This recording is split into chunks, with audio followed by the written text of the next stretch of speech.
Hemos hablado de cómo enfrentar el dolor y el sufrimiento. Y hemos hablado, y yo les he dado ejemplos de sufrimiento que yo he visto en mi propia vida. Algunos han visto mucho más que yo, pero voy a hablar de mi hija, una niña. Cuando una hijita de alguien sufre, es algo que no debe ser. Una vez mi hija habría tenido sus 11, 12 años, se resbaló, cayó. Y yo vi una parte de su brazo que iba afuera y otra parte adentro. Se había partido el brazo. Y las lágrimas de una niña que es su hija. Mi esposa tiene lupus y gracias a Dios que está bastante controlado ahora. Pero ver a la esposa retorciéndose con inflamación en el cuerpo, como una vez le atacó tan duro que tuvo que pasar 10 días en el hospital. Cuando vemos el dolor así, queremos una sola cosa, queremos alivio y lo queremos ahora mismo.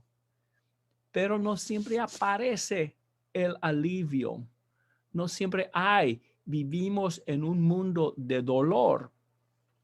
Vamos a hablar del apóstol Pablo. Ustedes conocen bien el texto. Vamos a hablar de 2 Corintios capítulo 12, versículo 7. Ya sabemos el contexto. Dios había dado privilegios especiales al apóstol Pablo, una visión del cielo. Pero después de hablar de la visión del cielo, dice, y dada la extraordinaria grandeza de las revelaciones, por esta razón, para impedir que me enalteciera, me fue dada una espina en la carne, un mensajero de Satanás que me abofetee para que no me enaltezca. Acerca de esto, 3 veces he rogado al Señor para que lo quitara de mí. Siempre nos preguntamos, ¿cuál fue esta espina? Y la Reina Valera, por supuesto, dice aguijón. ¿Cuál fue el aguijón? ¿Cuál fue la espina? ¿Algún defecto físico? Probablemente, pero ¿cuál defecto físico? Cuando leemos el libro de Gálatas, vemos que Pablo evidentemente tenía problemas con los ojos. Hay referencias en 4:15, dice que los Gálatas le habrían dado sus ojos. ¿Y por qué habrían querido darle sus ojos si Pablo tuviera buenos ojos?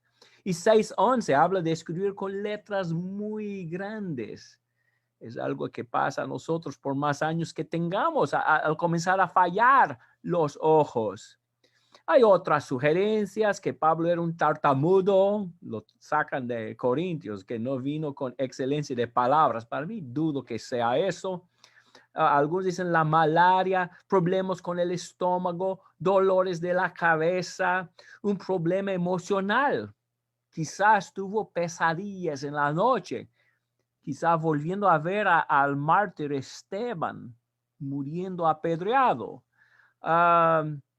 Problemas familiares, no sabemos, pero algunas cosas que sí sabemos acerca de la espina de Pablo era muy dolorosa. Había molestado a Pablo hace mucho tiempo y vemos aquí que Pablo no pudo quitarla. Ahora, Dios quería mucho al apóstol Pablo.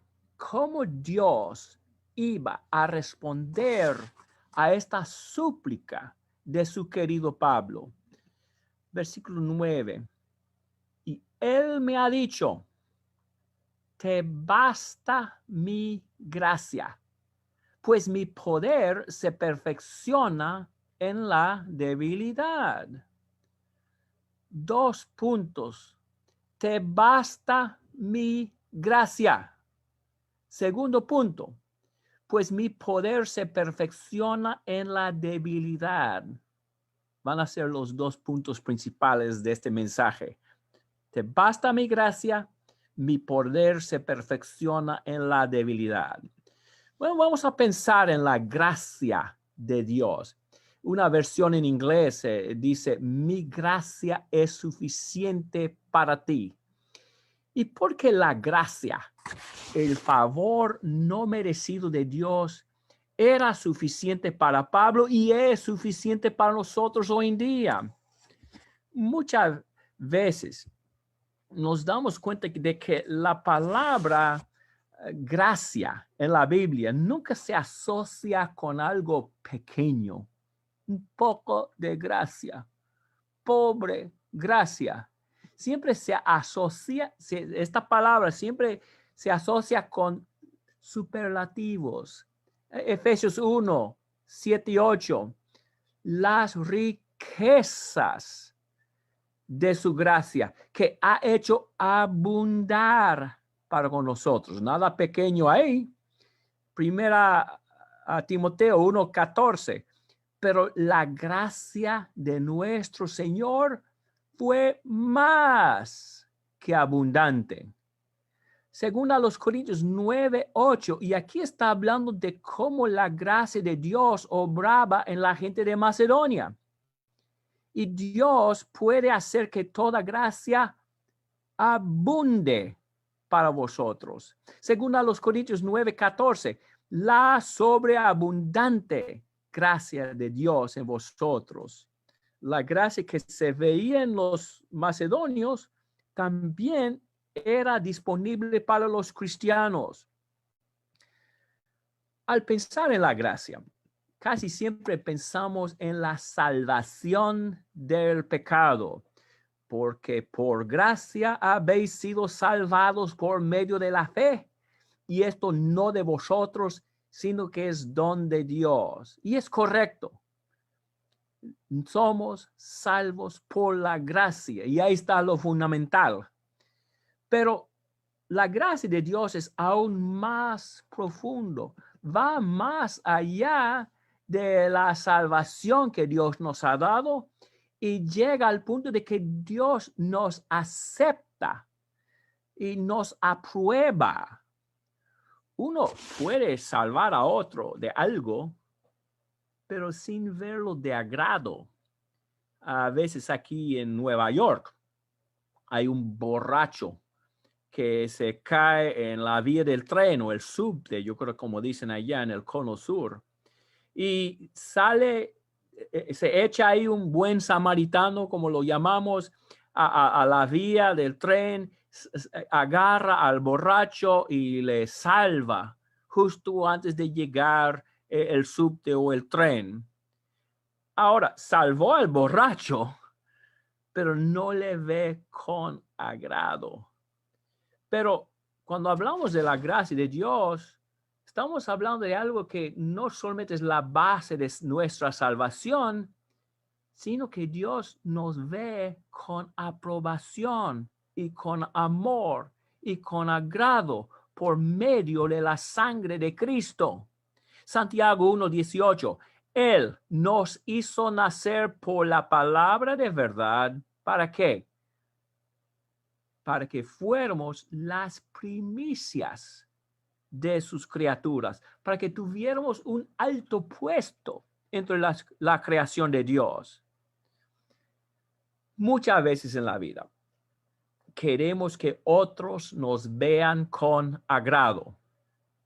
Yo traté de jugar básquetbol, o sea, baloncesto en la escuela secundaria y quería mucho que el entrenador me dijera, Gardner, bien hecho. Y no es porque yo jugaba tan bien, pero porque era buen entrenador. A veces lo decía, Gardner, bien hecho. Me llené de alegría. ¡Qué bueno! Y esto pasa a todos nosotros al predicar. Y yo creo que la mayor parte de nosotros aquí hemos predicado al menos un poco del púlpito.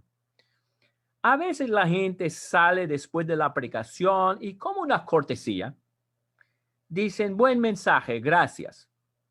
Y está bien, nos damos cuenta que están siendo corteses al decir gracias por el mensaje.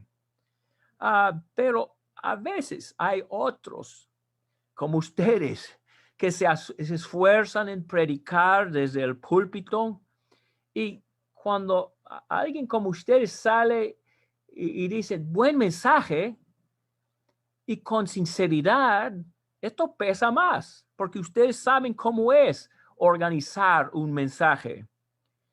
Pero si alguien que yo admiro, si Tom Holly sale y me dice, Gardner, buen mensaje. El hermano Tom dijo que era buen mensaje.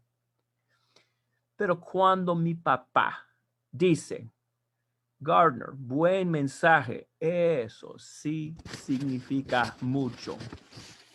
En el día de juicio, después de todas las grandes luchas de la vida, del dolor, de las decepciones, ahí estamos nosotros en la presencia de Dios. Yo trato de imaginar cómo va a ser. Estar allá y oír en forma simbólica quizás, Padre Celestial, ahí está Gardner. Gardner es mío. Estoy con él. Estoy conforme con él. En aquel momento, todos los fracasos de la vida, todos los dolores, las decepciones, no serán como nada. Porque en aquel momento, verdaderamente, la gracia de Dios será suficiente. Será suficiente para cubrir todo aquello. Y es suficiente ahora mismo, si tenemos fe, para cubrir todo el sufrimiento que tenemos. Pero hay un problema. En nuestro mundo materialista, muchos no creen que la gracia de Dios es suficiente. No está tan de moda estar contento o estar satisfecho con la gracia de Dios. Queremos que las cosas vayan bien para nosotros aquí, ahora mismo, en forma económica. Ustedes han oído sin duda del evangelio de la prosperidad, y en pocas palabras es: Dios quiere que seas rico. Y hay muchos predicadores que han ganado mucha plata predicando el evangelio de la prosperidad. Y tengo algunas citas de algunos de ellos. Para ellos, la gracia de Dios no es suficiente. Aquí hay uno, y no les miento, su nombre es Creflo Dollar. Creflo Dollar, yo creo que es un nombre inventado, pero es multimillonario. Dice, algunos vienen a mí y dicen, vine aquí para buscar la paz y no el dinero. Yo les digo, necesito dinero. Yo les digo, está mal escrito ahí, necesitas dinero o no vas a tener paz.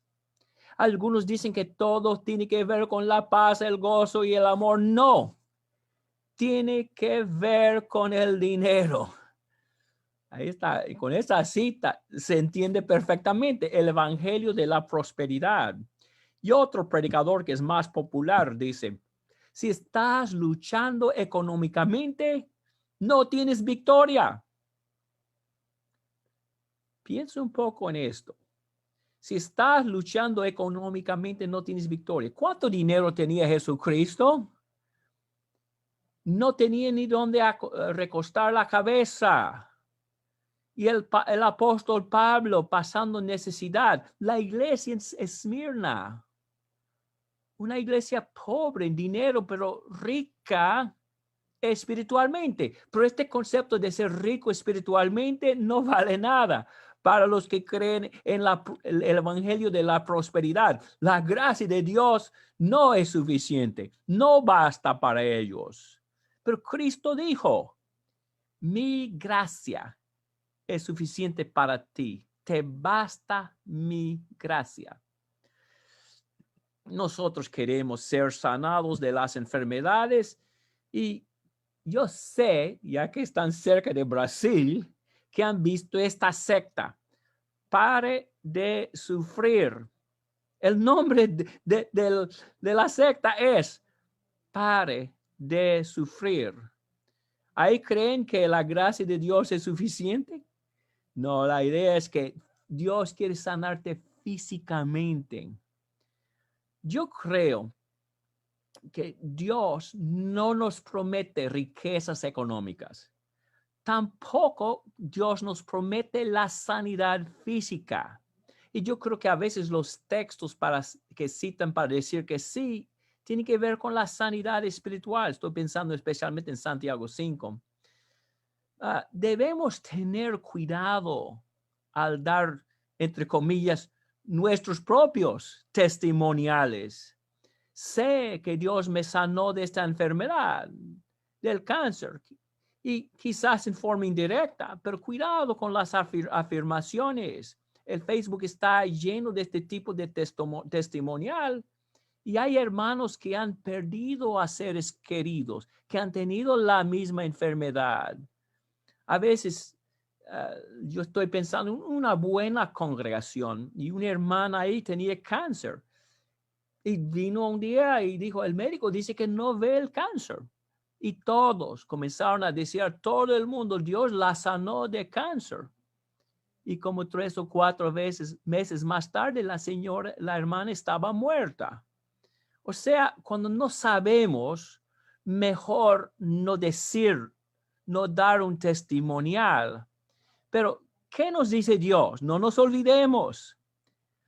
Aunque sigamos enfermos, aunque seres queridos mueran de enfermedades, Dios dice, te basta mi gracia.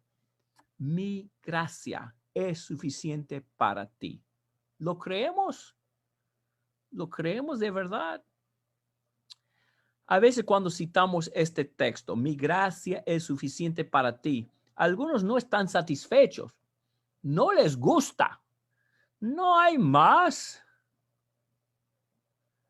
Cuando hablamos así, no hay más que la gracia de Dios, demostramos una carnalidad, una falta de madurez espiritual, y que no sea así con nosotros, que seamos como el apóstol Pablo, contentos, felices, conformes a pesar de espinas dolorosas, contentos, felices y conformes con la gracia de Dios.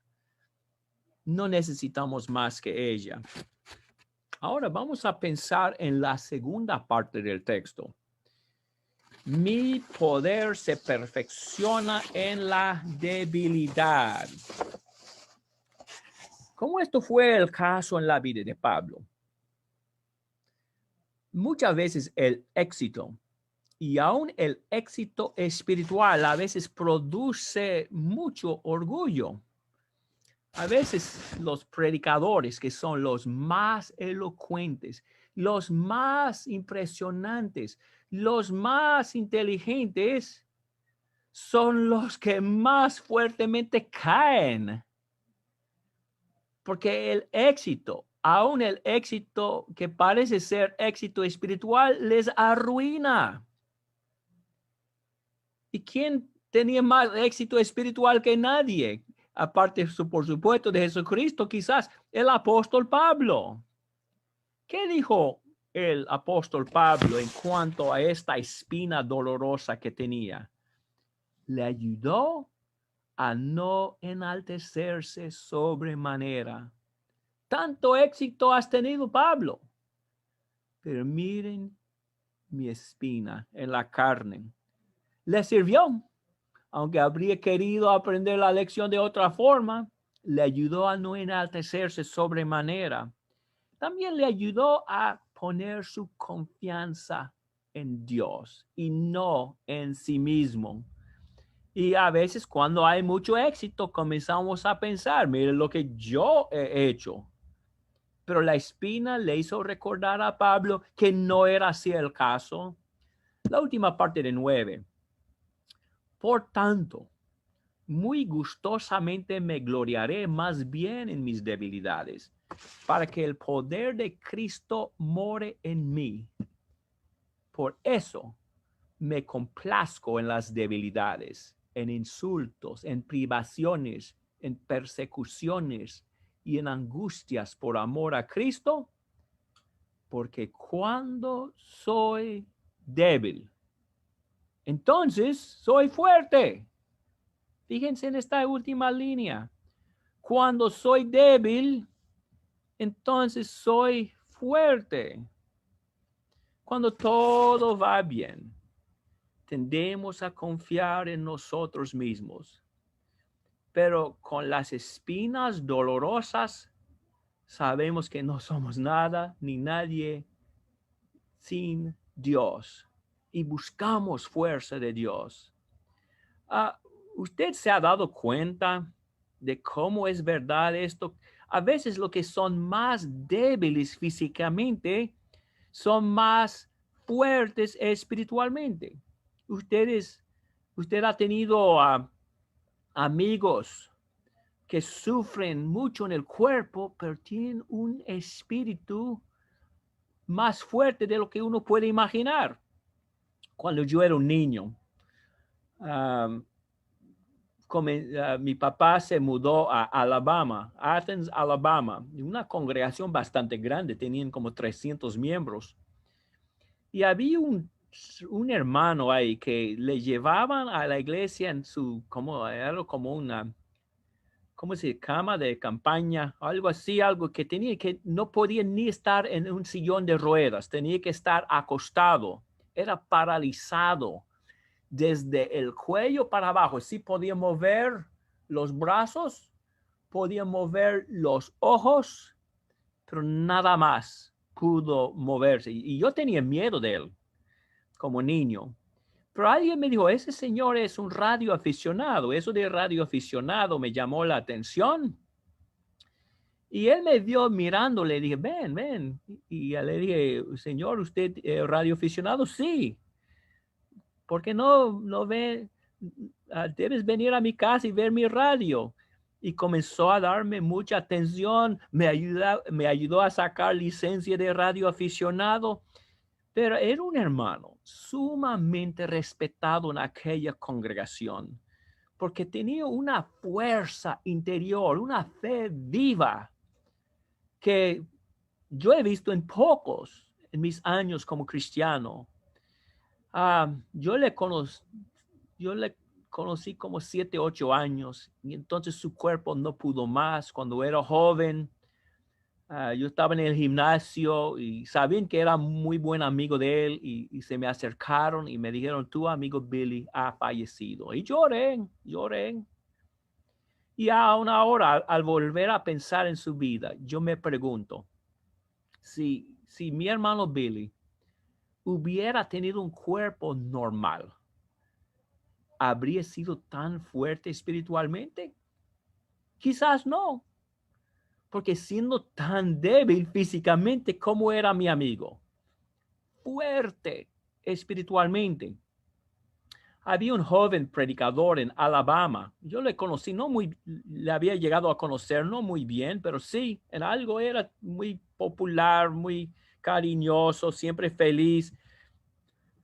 Y durante muchos años ahí en Alabama, todas las iglesias que querían tenerle a predicar en series de predicación, se llamaba David Hartzell.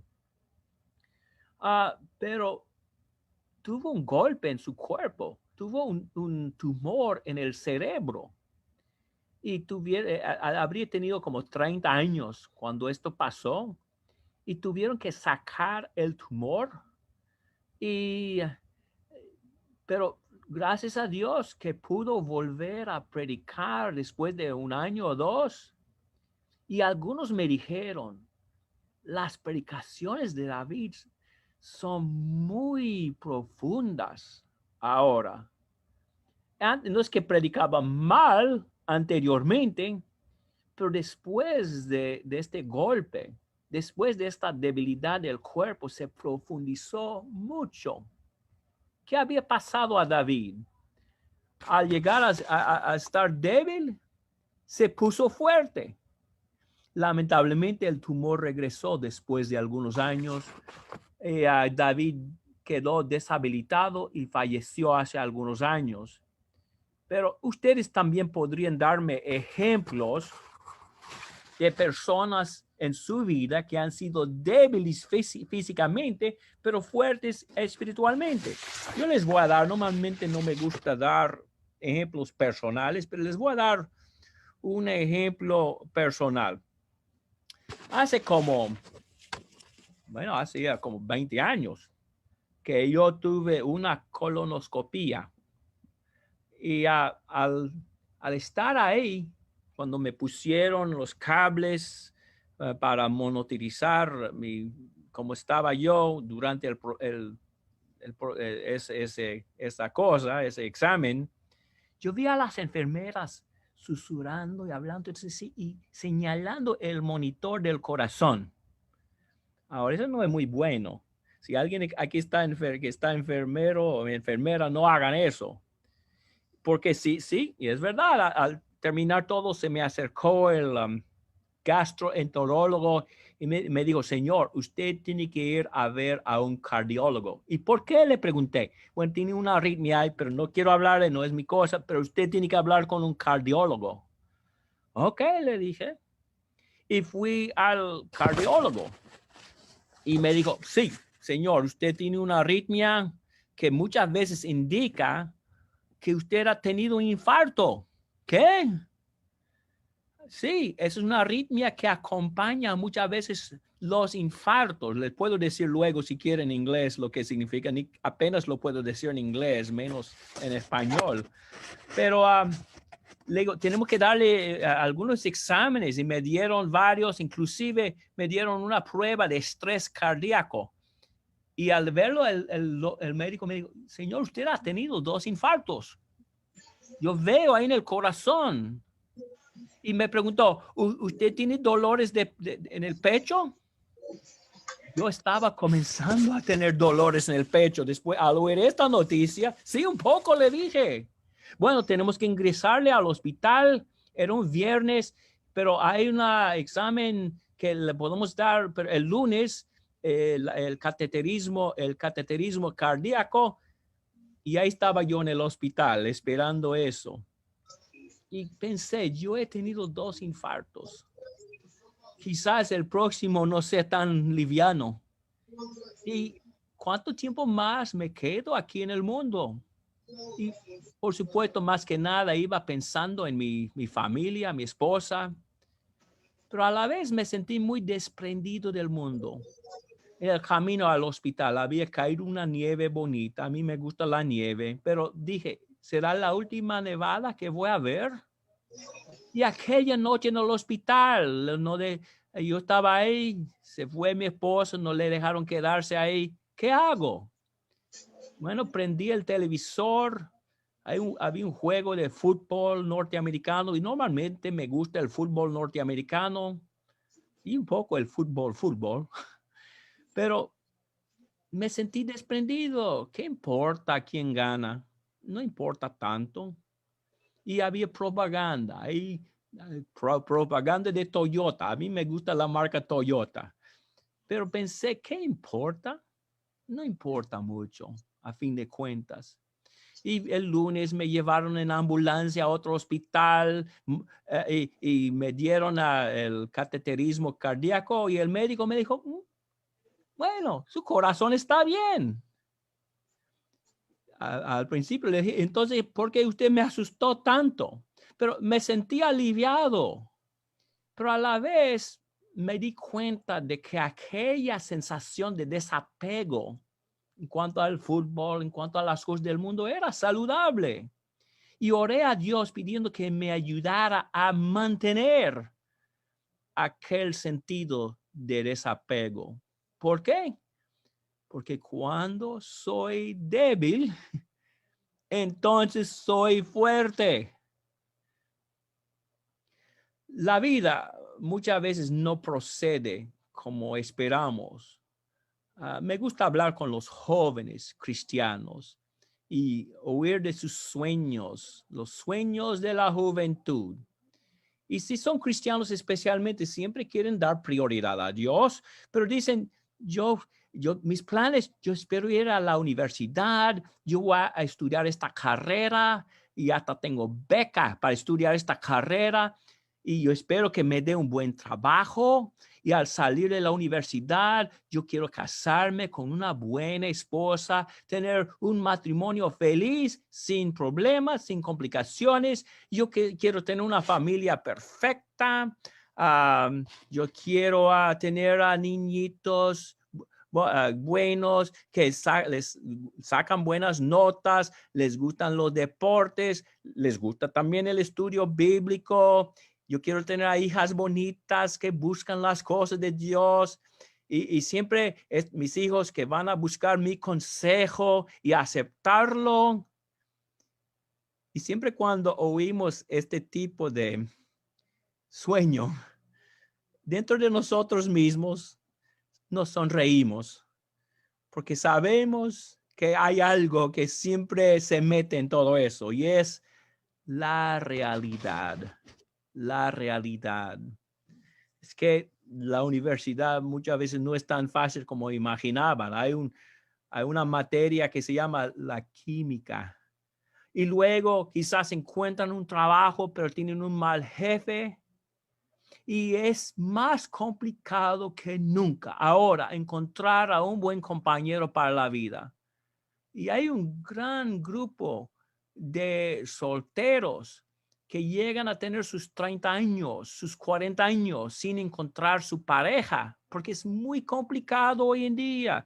Y si acaso encuentran su pareja, hay retos. Después de casarse, yo puedo hablarles de algunas hermanas que conozco y que les ha pasado eso. Después de casarse, se dan cuenta de que sus nuevos maridos han sido dañados por la pornografía.